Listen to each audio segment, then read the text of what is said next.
Podcast Network. The light shines brightest on our indie podcasts. You are interested in the unknown, the mysterious, the unexplainable. That is why you are here.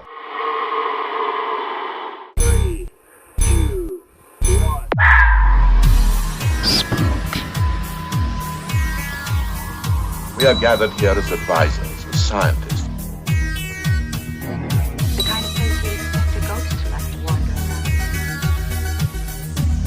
Hey, we all know that we're gonna die, baby. I'll help you. I'm something of a witch. Welcome to Mission Spooky. I'm your fantastic host, JC. With me today, as per usual, the queen of everything herself, Kiki, and our local cryptid enthusiast, Cord. Do your job, Kiki. Introduce our guest. Oh, yeah. You know what? It's like he's part of the family now. I kind of just expected him to chime in. We have John Curley back from Yep. You're from that place. Shit, Dude, I'm a fucking asshole. The best intro you've ever done. Wow. I was going to say sad. Harrisburg Paranormal, but I'm like, that's not 100% correct. It's actually Harrisburg area paranormal. Society? Yeah, we got to put the society on the end, right? Shit. Wow. I thought you had your shit together, Kiki. I do not. Thank God John likes us. I think. I'm not sure. You still like us, right? All of a sudden, the ninth gets canceled. John's canceled us because I fucked up his intro. God damn it. You That's fucking okay. murdered that. What the hell? I did. See, it's fine. Go ahead. You'll be the first guest. You'll be the first guest officially tell me that I fucking suck. Go ahead. It's okay. It's okay. I like you. This is okay. What's going on? Well, we're okay. We're all here. I'm excited because it just worked out well that we sort of skipped over a very important site close to Philadelphia, which is Fort Mifflin. There's a lot that goes on there, and John just happened to have just been there the week before we're recording this. So I thought, hey, awesome. We'll have you come back on, talk about your experience there and any previous experiences you've had, because I know a lot of the stories that go on there. And then we'll give the listeners a brief overview of the historical importance of Fort Mifflin and why it might be such a hotbed for activity. Sounds cool. Yes, we did investigate it last Friday. Yeah, so you guys were there the Friday before we're recording this. Yeah, we were there November 4th. Which is interesting because, well, when I get to the history of it, some pretty cool shit went down the actual week that we're recording it right now. We're only a few days off from when the Great Siege happened during the Revolutionary War. So Yep. we're going to just break for our sponsor for this week. And when we get back, we're going to get right into all the history of Fort Mifflin and then let John tell us all about what they found. I'm Edward October. Ask any bold individualist and they'll tell you. All you need for a perfect eggnog is to combine egg yolks, beaten until creamy, egg whites, beaten until fluffy, heavy cream, a generous portion of fresh ground nutmeg, and an even more generous portion of liquor. Most people use dark rum. I prefer bourbon.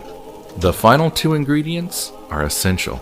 A cozy seat by the fire to sip it, and a ghost story, told as only Octoberpod can tell it. This year, Octoberpod's gift to you is a Christmas ghost story that can easily be called a classic of the medium.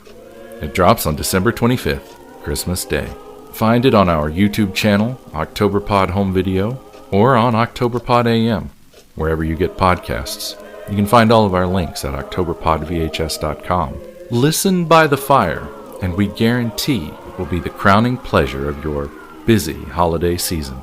After all, eggnog without a belt of good hooch is hardly eggnog, and Christmas without an Octoberpod ghost story is hardly Christmas. Octoberpod, Yuletide horror for bold individualists.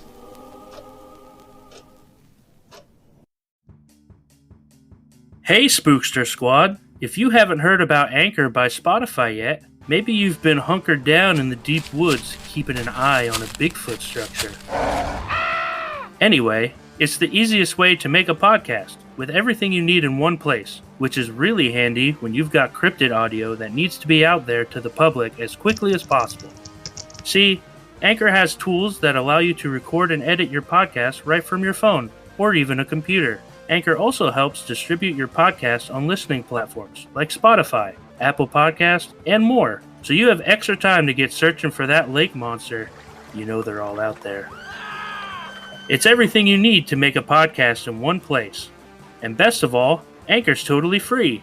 This means more money for cryptid hunting equipment. So go download the Anchor app or go to anchor.fm to get started. Welcome back, everybody. Let me regale you with some history of Fort Mifflin because it is some freaking badass shit. When was it built? It was commissioned in 1771. And what's the main resource used in the building of it? How many trees had to be cut down? Do you not know these things? I swear to God. Kiki, you call yourself a researcher. That is actually not as important as the events that occurred. I strongly disagree. Whatever, man. Stone. It was stone, actually. It was okay. The only remaining section of it after the Battle of 1777 is the white stone wall. The rest of it was completely rebuilt. But we're getting ahead of ourselves slightly. So it sits on an island known as Mud Island, which is just the best place to try to build a fort. I tried to find the exact quote from the man who was told to build this by Great Britain. He did not get enough money. And at one point he basically is like, because you're refusing to give me any money to finish this, I am refusing to work for you anymore. Goodbye. Which actually was kind of cool for us at the time because we needed a fortification to protect Philadelphia from the British. It was Ben Franklin who basically went to the men in charge and was like, hey guys, we need some money in from Philadelphia to finish this because otherwise we're not going to have any means of protection. And it's already halfway built, so we might as well just go ahead and sink some more money into it. And that is exactly what they did. Sunk that money straight into the mud. Yeah, believe it or not, it worked. So there's Fort Mifflin on one side, Fort Mercer on the other. And the idea was that between the two of them, they would stop British Navy from being able to get goods to the men who were going to be camped out in Philadelphia, because at this point, the British had taken it over. And I know like the story of it. And we were watching what was happening in Ukraine with the Azovstal plant in Mariupol, where all those men were garrisoned. And unfortunately, they also had civilians with them too. So in the end, they had to surrender. You know, Zelensky told them to leave. This battle is basically a version of that, but without civilians involved. It was the same exact thing that happened in Ukraine. Stay there as long as you possibly can. Take as much as you possibly can from the British until you can't take any more. And that is going to give Washington time to rebuild, relocate, reallocate. And that is exactly what happened. So oddly enough, it's funny that we're talking about this now because we've already covered a couple of hauntings in different locations where we've talked about how Washington lost. So the Battle of Paoli, we talked about the Headless Horseman of Paoli. We've talked about the Battle of Brandywine, Graham Park, not far from there, haunted. We have talked about the Battle of Germantown and some hauntings that occur around that. These were all lost by Washington, and this is what led to Philadelphia getting overrun and led to Fort Mifflin being the last bastion. It's like, we got to stop him here. So it's early October 1777. The British come in. They had like 250 ships. Their navy's like, you know, the best in the world. It was kind of ridiculous. But yeah, they did exactly what they were supposed to do, and they held them off. They also made these really cool things they put into the river, which I always like to mention is the chevaux de frise, which are obstacles. They're like these 30-foot square wood boxes, and they put these timbers inside of them, like almost like pointed up with this, it's like a large spike on the end of it. So as the ships were trying to come through, they get caught on those spikes and either sink or just get stuck. And they're doing this right between the two forts almost. So everybody's just firing away at these ships as they're trying to get out of it. It's actually pretty brilliant. Yeah, I mean, not even really much a ship can do about that. No, it was awesome. In the end, it was November the 10th, 1777.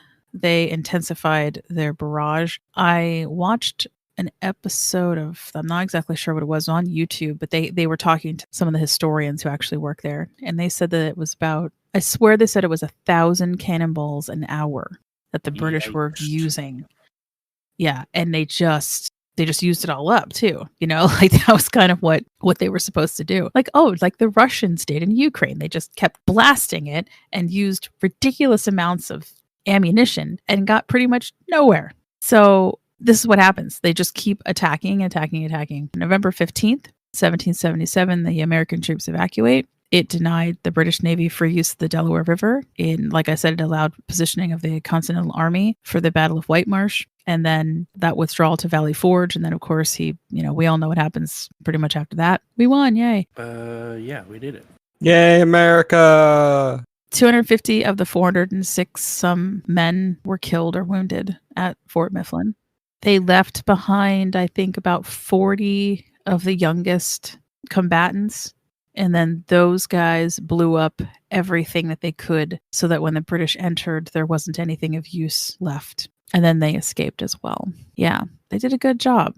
They did great. And like one of the biggest things you'll hear is that the flag was still flown above, and it was never actually, like, they didn't surrender. And it was also pretty much destroyed. So it's kind of like, what's left? Here, have this pile of rubble. You may have it. That's the biggest thing that it's known for. But it was also used during the Civil War. And I know that some of the haunting activity also comes from that. There was a whole area where that they would keep the ammunition, and that was turned into a prison for both Union and Confederate soldiers. Union soldiers were placed there if they had been very naughty and refused to fight. There was also at least one incident that I read historically where a man was held there because he killed a superior officer, and he was hanged essentially for treason. And then, of course, the Confederate soldiers were kept there because, they were coming up from the South. So a lot of death and destruction. But today, it's one of the nicest places to visit for historic information about the area. Yay! And also to go ghost hunting. And I love the fact that even on their website, that's one of the biggest things is like, hey, we work with you. You can come set up a ghost hunt. So, and that's where you come in, John, because we want to hear how you guys did last week. Well, kind of sucked. I knew it. It was the worst time I ever had there. I was like, well, come on, man. Come on, do something. Smack me, do something. I don't care what, do something. It was pretty quiet. Probably one of the most uneventful nights I've ever had there. It was really strange. We did have a few things happen that were pretty cool. It was in casemate 5, and I was asking if there was any spirits there, if they could, do something to let us know where they were there. And I distinctly heard like 2 snaps, like right next to my ear. Like, I was like, "Hey, did you guys do that? Did anybody snap their fingers?" And they're like, "No, but we heard it. It was over there near you." I'm like, it was right next to me, and that was about the most eventful thing I had the whole time. That whole night, it was really a bummer. I thought we were gonna have a lot more activity considering it was right, close to the time of the battle and stuff. But I had better experiences. I've been there about 4 times. This was the 4th time, and the other times where we had a lot more stuff happen. We heard the Screaming Lady one night, which is supposedly Elizabeth Pratt.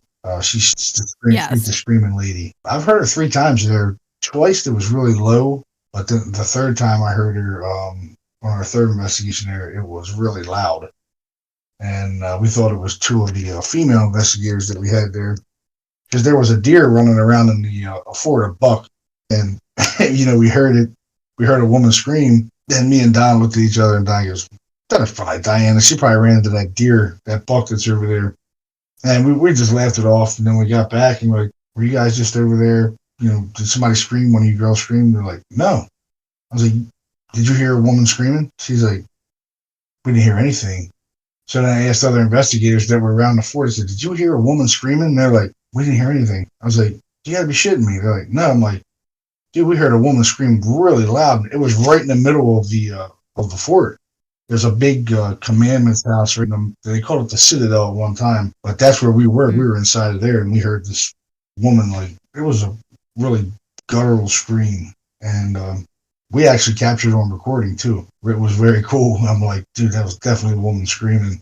It was awesome. I was like, wow, we heard the screaming lady. And I'd asked one of the guys there that a park employee stayed with you all night. And I asked him, I said, did you ever hear the screaming lady? He's like, no. I said, you want to hear it? He goes, yeah. So I played it for him. And like, holy shit, that's definitely a woman screaming. I'm like, yeah. A couple other times we had, Don had brought his laptop and we were in Casemate 5 again. We were in Casemate 5. And we were playing, So let me just interject real quickly in case people don't know what casemate is. That's the section that used to be for, like, it's a fortification for either gun placement or, I think in this case they had figured it was for ammunition. Yeah, they used to and then it was converted into the prisons. So yeah, you see a lot of activity in the casemate areas. So and they're dark as hell. You can't see anything you can't even see 2 inches in front of your face when you turn the lights. It looks like you can't even stand up like if you're a tall person, it doesn't, is that correct? Yeah, when you go in casemates 1 through 5, you go through a little tunnel, you kind of duck through it to get in there. But once you get inside, it opens up pretty tall. You can stand up. Gotcha. Yeah. The casemates are pretty active. All of them are pretty active. The gunpowder casemate 11, which was a solitary confinement. That's where the only prisoner that was hung there, he was housed there. His name was William Howe. And that's the guy I was talking about, yeah, that got hung for treason. Yep, he was the only one that's ever been hung there. But they did have people killed there by firing squad as well. That's where I got information from one of the rangers there, the park rangers. The casemates are really, really active. I hear the woman a lot in the gunpowder casemate. One of our investigators was in there, and he felt like someone had like a woman had like touched his hand and kind of rubbed up his arm. He's like, "Whoa, dude, something just touched my hand." And right after that, you hear a woman say, "I'm touching you," like in the recording. Oh my god! And he didn't hear it at the time, but when he played it back, he goes, "Dude, there's a woman's voice in there." And there was no women with us in that casemate. I've heard her say "help me" a lot in there. I've heard it like 3 or 4 times. I heard her saying "help me." And casemates 1 through 5, Don got hit with a battery. It was really weird. I changed out all the batteries from our recorder and left them over where the officers' quarters were. And we were in casemate 1. And I mean, we're sitting in the dark. I'm all the way in the front. He's all the way in the back. And we had another female, Amy, was in the middle. And all of a sudden, I hear Don go, "Ow, what the was that?" I'm like, "What?" He's like, "Man, something hit me. I don't know what that was." So he turned on the light and he's like, we're looking around, and sure enough, there's a battery, a AAA battery laying right there. And he goes, "Did you hit me with that AAA battery?" I was like, "Dude, I can't even see like 2 inches in front of my face. How the hell am I going to throw it from all the way up there, back there, and hit you in the leg, And he goes, "Yeah, I felt like he came straight down." And I was like, "Well, how the hell is that going to happen? I can't even see you." And he's like, "Yeah, that was a pretty dumb question." I was like, "Yeah, dude." I was like, "There's no way I hit you with a battery, man." And I was like, "That's like one of my batteries, actually." And he goes, "Really?" I was like, "Yeah, I had to change all the batteries out over there where we have our everything set up at." I said, "Well, if one's missing, something definitely took it from over there because I had them all sitting on the table." And I went over there and one was missing. I'm like, "No way." We were kind of blown away. I'm like, "Dude, something took the battery from here. How the hell did that happen?" I said, "That surely wasn't me." And we had moved right after that, we moved to Casemate 5, and we were playing a laptop, playing, Civil War era music and stuff, trying to get something, to happen. And we shut the laptop down, and we're sitting there for about 10 minutes in the dark and don't really hear anything. Nothing's really going on. And all of a sudden, the laptop came on and started playing one of the songs. And we're like, "What the?" That scared the shit out of us. We jumped up like, "What the hell?" Right? And I'm like, "How the hell did the laptop get on?" And then when the laptop goes to sleep, you got to basically take the cursor back over, hit play, and all that shit. Well, this time it just came on and started playing, and we were like, "What in the hell?" And we weren't even near the laptop. It was sitting over near where the fireplace was, and it just came on. We were like, "That's really weird. How the hell did that happen?" We still couldn't figure it out. We tried to recreate it and couldn't recreate how it came on. It was really weird. A lot of strange stuff happened in those investigations. I did a little bit of research on that screaming lady, which a lot of people will say it's Elizabeth Pratt. But what I thought was interesting was there was an interview with a caretaker who was like 100% sure that he knew the story, right? So he tells this version of the story. And then I'm listening to historians who work there, and they're talking about, just coming to visit, but also some of the spooky stuff. And so they get into Elizabeth Pratt, and they tell a completely different story than what this caretaker said happened. And then there was, I watched a really cool video about a reenactment that they do there. They did it for I think the 240th anniversary or something like that. And they didn't really talk about the background of it. But what's interesting is that the historian, the woman that they interviewed, she basically said that we don't know who this person is. We've had people say that they hear a screaming woman, but we cannot pinpoint exactly who it is. So apparently the quote story about her might be not verified 100%, but I will tell the story because, either way, either it's a legend or whatever, but it is kind of interesting. I heard the new one the last time I was there. Let's hear what you got. The one was about the daughter fell in love with somebody and a soldier, and he got killed. The daughter hung herself or something, and the mother wound up killing herself or something. What? Yeah, it's been like so many goddamn stories about this Elizabeth. Holy. I heard she died from a fever. I heard all kinds of shit. I really don't know who the lady is, but she's there. That's for sure. And I believe that part of it because even the caretaker, who may not have had the story right, he was very funny about it. He said that he'd been working there for years, and the video was pretty old. It was called Wayne. Wayne was a caretaker there for a long time. I went there. First time I went there was probably 15 years ago, something like that. And Wayne was the caretaker there. Really nice guy. Kind of talked with a little, maybe country little accent. Yes. Okay. Yeah. But he definitely had a country accent, which threw me because I was like, what the hell? Yeah.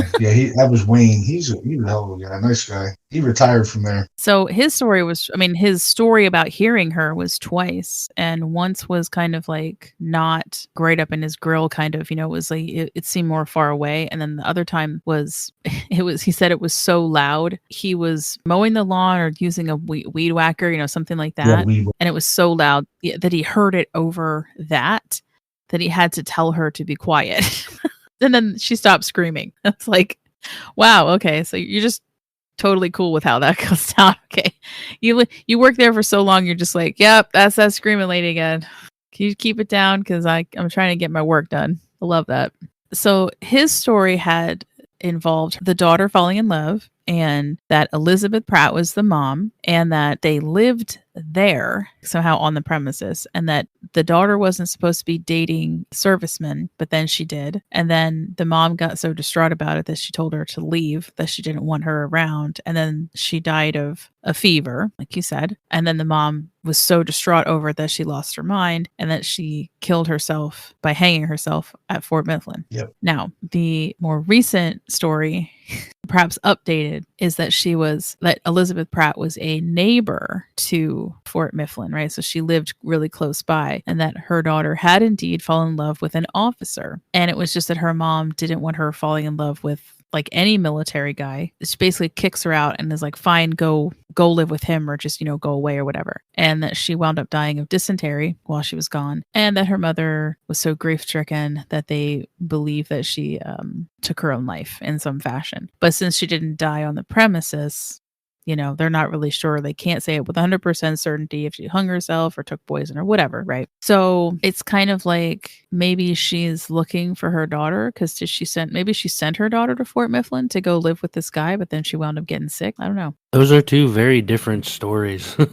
Yes, they are. Yeah. That's why I say, wow, these stories are so weird. Yeah, and I heard a different one when I was there last time. So he said something about the mother. Supposedly the mother had hung herself in the officers' quarters, and then he said no, she died from a fever. From what the hell was that fever back in the yellow fever or something like that? The yellow fever. Yeah. Well, yeah, and that's another thing. Yeah, after Revolutionary War, even before that though, wasn't it? Yeah, I think it was before that. We had the huge yellow fever breakout in Philadelphia, and the fort was used as a place to house people who had it and keep them away from other people, and so that actually kind of tracks too. Yeah, I'm thinking that's where it's more leading to is the yellow fever epidemic, and then people were dying there.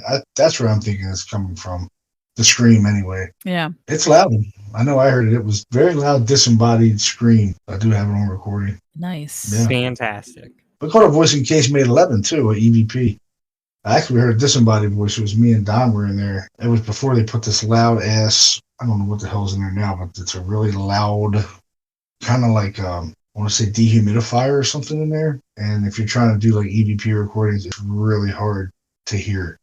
When we were in there, it wasn't there, but they're having a mold problem. So they have this stupid ass thing in there and it's really making a lot of noise. But the first time we were there, we heard a disembodied voice say, it said yes, but Don asked, are you hungry in here? And it said yes. I was like, yes.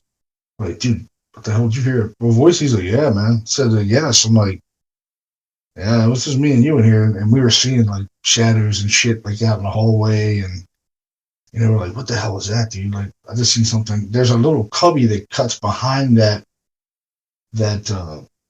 cell. It's not like a cell. It's basically a hole in the ground. Basically, that's all it is a hole in the ground. And they made a walkway behind it where they could look in and see the prisoners and stuff. And allegedly, that's where Grant seen the face of William Howe. Have you ever seen one of the very first episodes of Ghost Hunters? They went to Fort Mifflin. It was the first time they'd ever went to Fort Mifflin.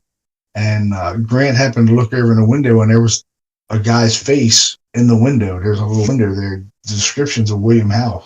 He's seen his face in there. Almost shit his pants. So. Almost. I don't think he quite It did. would have been a fair response. Never had anything really scare me there, but we definitely have experienced a lot of paranormal stuff over the years there. Very cool stuff. My favorite is the people who randomly will just kind of like, they'll be on their way out and they'll thank whoever's like, standing around like, oh, thank you so much. We had such a great time. That guy dressed up in the Revolutionary War outfit was very interesting to listen to. He gave us a complete tour and then have to have the actual tour guides be like, nobody here dresses up in anything. Yeah, they don't. We don't do that here. Yeah, they We don't. don't get paid enough to walk around in full wool costumes. Yeah, I mean, I've always wanted to see some shit like that, but I've never seen it. I've been to Gettysburg a million times. I always hear people talking about, seeing Civil War soldiers. I seen one thing crazy in Gettysburg one time that I can't really explain. Me and Don seen it. And it was actually, if you go to YouTube, there's a video of like these people that were, I think they were visiting Gettysburg, and they were seeing these white figures kind of going through the woods. It's a pretty famous video. I know what you're talking about. Yeah, that's a good one. Yeah, people said it's a fake, right? But you know what? That's where me and Don seen this white thing go over the wall. Right there, there's a stone wall there, and we see it go over the wall, and we're like, I don't know what that was. And all the leaves had fallen off the trees. It was about this time of year, and you can hear the squirrels running through the woods. Didn't hear any footsteps, but we seen something go over the wall. It was white, and it was wispy white. I'm like, I don't know what that was. He's like, I don't either, man, but it didn't make any noise. It said it looked like a person. It was weird. That was in Triangle Field is where they recorded that video, and that's where we seen the same thing. I'm in. Yeah, Gettysburg's a cool place, man, but now they got all those stupid ass rules, and man, it sucks up there now. It's hard to really investigate it because they closed the park early now. You used to be able to stay out there till like 10 o'clock at night, and kids kind of have fucked that up a little bit because they go out there and they vandalize the battlefield and break swords off the monuments and shit, so you catch you on the battlefield after dark, they're going to press charges on you. Those damn kids ruining everything again. Yeah, they kick them right up their ass, What the hell's wrong with you? You're ruining my ghost shit. The hell? Right. And one of the things that in every video I watched, it was at least thankfully people going, look, a lot of people perished here. This should be treated like a sacred cemetery, if you will. Like, even if they're not actually buried here, they still lost their lives here. Oh, yeah. And it's a very important historic site for two different battles, even though, technically Fort Mifflin did not see any action again after the 1777 siege, but it still housed all those people that were taken from battle, So, yeah, I don't know. I'm always like, if you're going to do investigations at a historic site, be super respectful. Well, you should be respectful no matter where you go, but it's Sure. just like Yeah. That makes it ruins it for everybody else. Damn it. Yeah. No provoking. Only if you're Zach. Yeah. It'd be Zach Bagans do that kind of shit. Yeah. I think it's like every time John comes on now, we have to like talk shit about Zach Baggins. I like Zach. I think he's okay. You know what I mean? I don't think he's bad. I mean, I'll tell you what, he's killing it. He's making a ton of money. He's made a lot of money off of yelling at thin air. To be fair. I've never been possessed before. I'm wanting to. We'll get you hooked up, man. Let's go. Yeah, no, I'll get all I'll possession. summon the demon right into your bum hole. That's fine. Oh boy! Wow. Let's just say, JC went right there. let's just say I know a guy. We can make this happen. I know a guy. JC, you're on. Look, Let's go. man. You know what I was going to do? I was going to No. buy those, those crazy eye contacts, and I was going to fuck with the people on my team one time, going to a place and just Oh, scare my the God. shit out of them. Like, man, I did it one time when we were in Newcastle. I was just fucking around, and we went in a hotel, and I had a guy with us, and we had just experienced some really crazy shit.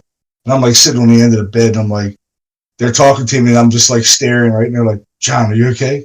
The guy Ryan's like, John, are you okay, man? You okay, man? I looked over at him like real slow. I'm like, yes, I'm okay. He goes, man, you scared the shit out of me. I just turned my head like kind of exorcist style, real slow, like, yes, I'm okay. They were all scared, freaked out and shit. Oh man, Oh, man, it's great. you're going to be a lot of fun to go with on our very first excursion. I'm going to cry. It's gonna be the best birthday gift ever. You can have fun, man. This place is really haunted. So I hope we have a lot of activity that night. It's going to be fun. Good. Definitely a lot of shit goes on there. I'll tell you that. They experience a lot of stuff all the time, so I'm excited. I haven't been there for a while now. We just did a thing on TV with on the news at Halloween. I had two of my members there, and they were talking about the haunts of Franklin House and stuff like that. A lot of other paranormal groups get in there as well too, which I don't like a whole lot of other groups getting into places because then it kind of ruins stuff for you. You know what I mean? Because I don't know the shit that they do. So they might be in there doing some stuff that you might not do. You know what I mean? And Ouija board shit, or I don't like doing that kind of shit. Yeah. So I was cruising around the internets, the interwebs, looking for other interesting stories because, Mifflin's just got supposedly a blacksmith who you can still hear like clink, clink, clink, clink, clink, right? That kind of stuff. Yeah, I was in somebody goes to investigate, and of course nobody's there. It stops immediately. My favorite one, it's on the Fort Mifflin Facebook page, and it just says another day at the old fort. #haunted, #ghost, #ghost hunters, #paranormal. And it is a package that was sent to the fort with rocks in it and a note that simply says, please return these rocks to the parking lot. I took them and weird stuff started happening. Thanks. I took some shit from Gettysburg one time, a rock, and I had weird shit happen, but weird shit happens all the time. So was it the rock? You're like, was it the rock? Was it the rock? I took the shit back, but you know what I mean? It was like, it's fair. Maybe it's just stupid fucking rocks. I'm gonna take this shit back before something, maybe my house burns down or something. Yeah, I'm gonna take this shit back because there's some really weird stuff going on. I'm not really a superstitious kind of guy, but there was some really weird shit going on in the week's time that I had it. I'm like, yeah, this is weird. I'll take it back. I do like the story about the deer though, because there was another one, and it had a little bit to do with animals. It was mentioned because there is a lot of wildlife there, and it gets to the point where people are not, they understand, I guess is what I'm going to say, is that the people who work there are 100% aware that animals exist. What? I know, right? Wait, it's are crazy. you kidding me? Yeah. I always have to say that's how stupid it sounds, but honestly, that is like, if I hear one more person be like, oh, it's probably a fox, except that we all know what foxes sound like, you're welcome. That was a whole episode dedicated to that. And those of us who live out in the woods, we know what a deer sounds like, or I'm not frightened by deer. Startled, yes. So there was a door that was, I believe it was like to the area where the blacksmith would have been hanging out. It kept being opened all the time, even though everyone swears that they closed it every single night. Apparently, there's like a legend about a young boy who worked at the fort, kind of like an assistant to a general or a major or whatever. And his job was to make sure that all of the doors and windows and everything were shut every night. But he also liked to leave in the middle of the night to like go out and escape, go have fun, as kids often would do probably back in those days. And so I'm not exactly sure where the story comes from. That's the only suck. I'm going by what the historians are saying. So I'm sure there's a journal somewhere. They might have put some things together, and they're like, well, that's funny because the kid keeps leaving from the doorway that is mentioned. So this doorway keeps getting opened every night, as if this kid just always leaves every night, right? And then locks it back up. But he doesn't lock it back up because, he's a ghost. Who knows? So it got kind of comical until the door was almost pulled off of its hinges the one day.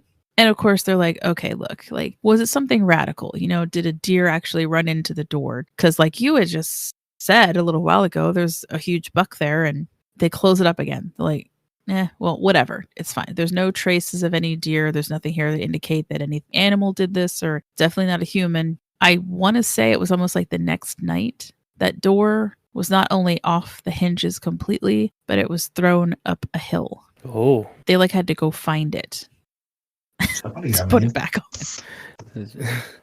Just where'd the door go?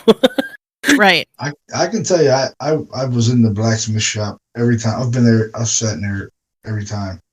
I've never had shit happen in the blacksmith shop. I'm not lying.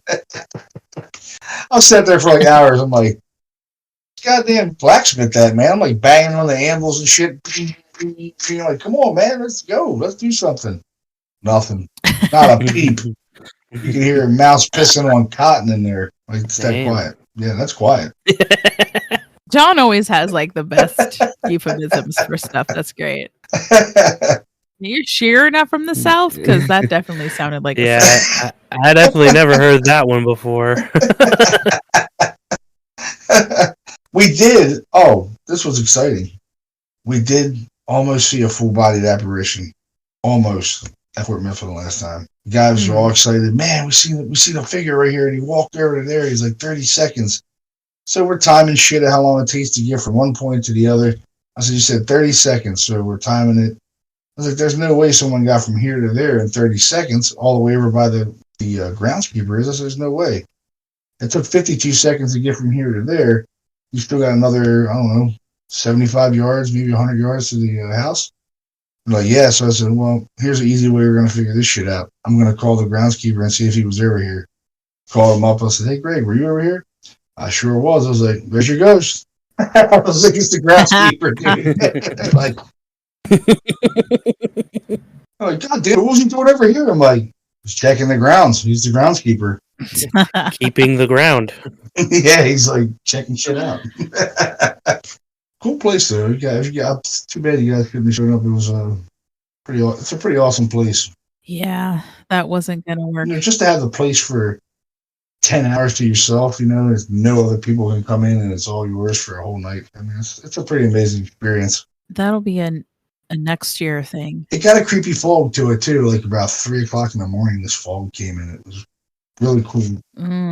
That's cool. But nothing happened. Didn't see any soldiers. Didn't see the blue lady. Supposedly there's a blue lady now. They see a blue lady in the fort. Supposedly people are seeing her on the roof.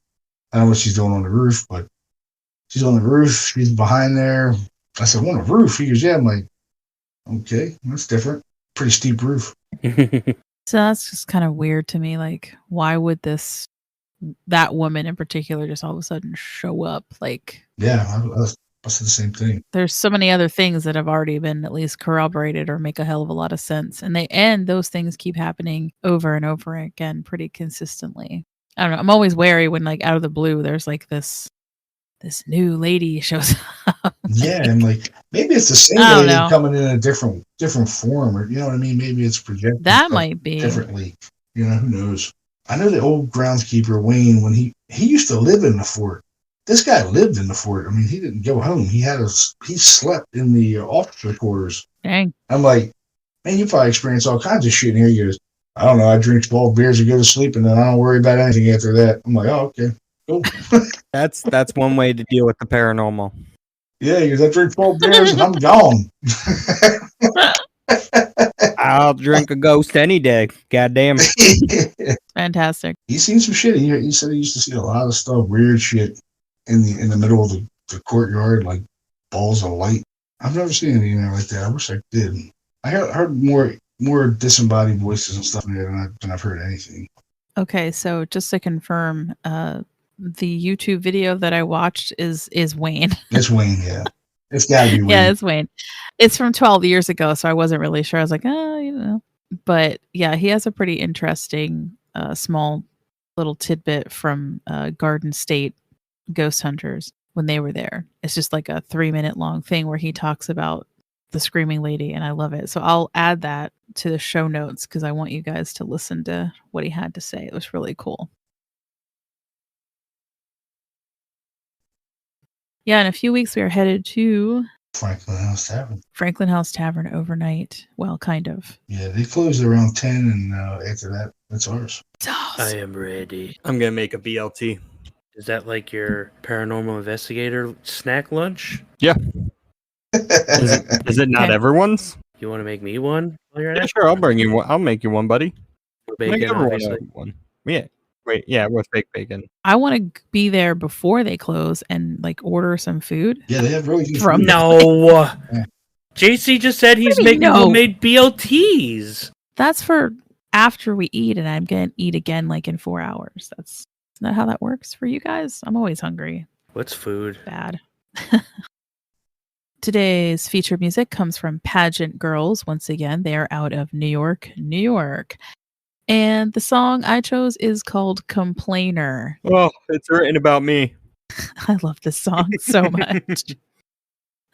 Yeah, I think they did write it about you, JC.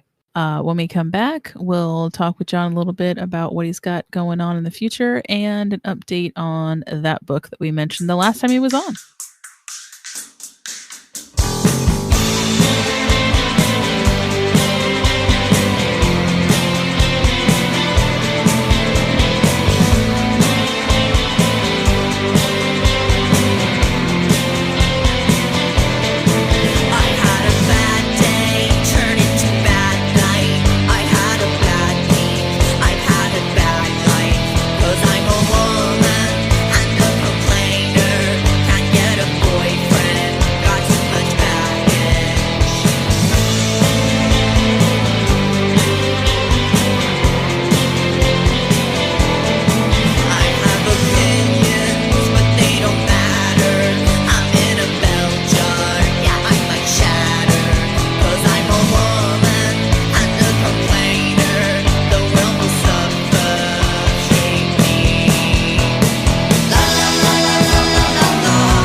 Welcome back again.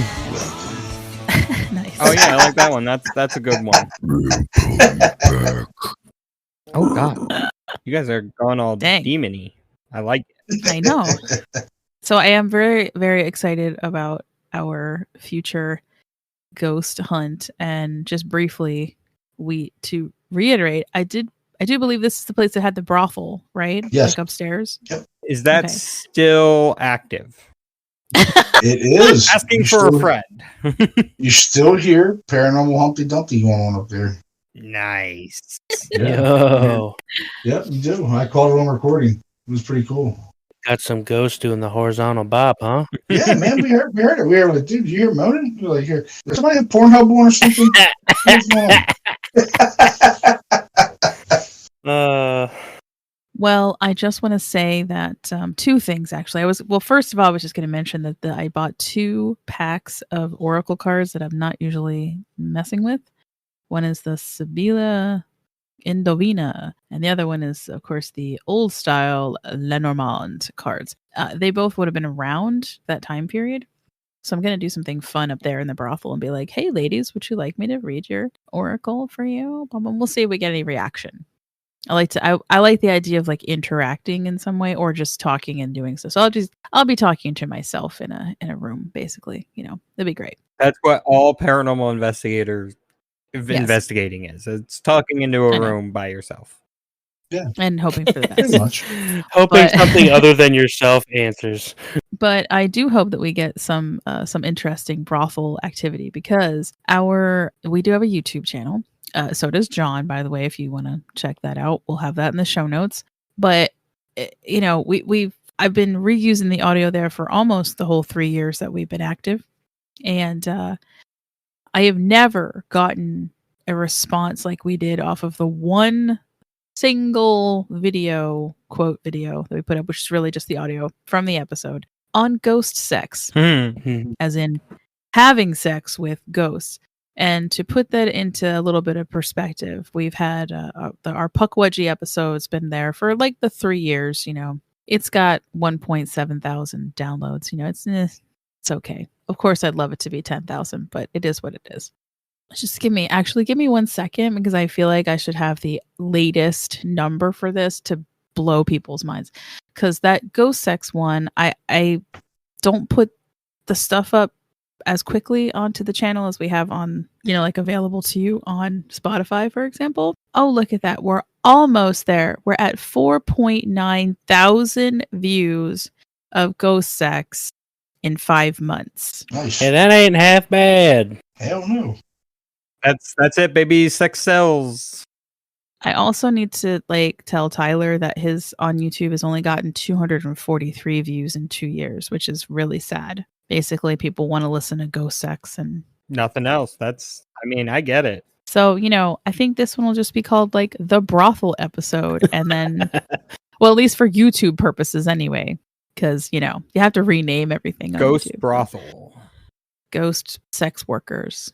We do have an update on the book that was originally going to be out in October, and I'm having to update that because I just found out a couple days ago that it's actually not going to be released until sometime in December. We'll put that in the show notes too, and that's Unholy Structure is the name of the book. Very cool. Can't wait. Yes, pretty cool. So that's why it was not on pre-order, dear listeners. It was not available. It wasn't going to be available in October, so that things got pushed back a little bit. It happens. Yep. I'm actually making a little movie about it too. So like a little pre-order kind of thing with some of the real evidence that we caught in those cases. In that case, we're going to make a little short video, maybe 15-minute video of some of the evidence that we caught in there and some of the real good evidence that we caught in other places too. So besides that, do you have anything else coming? Let's say either coming out or what's your plans for the podcast? Because you have one too. And or are you planning on any more trips during the winter, or are you taking a break? Yeah, we actually just got a location in Darlington, Maryland, which is a house that was built during the Underground Railroad. It was used during the Underground Railroad. And I investigated that place probably, 16 years ago, somewhere around there.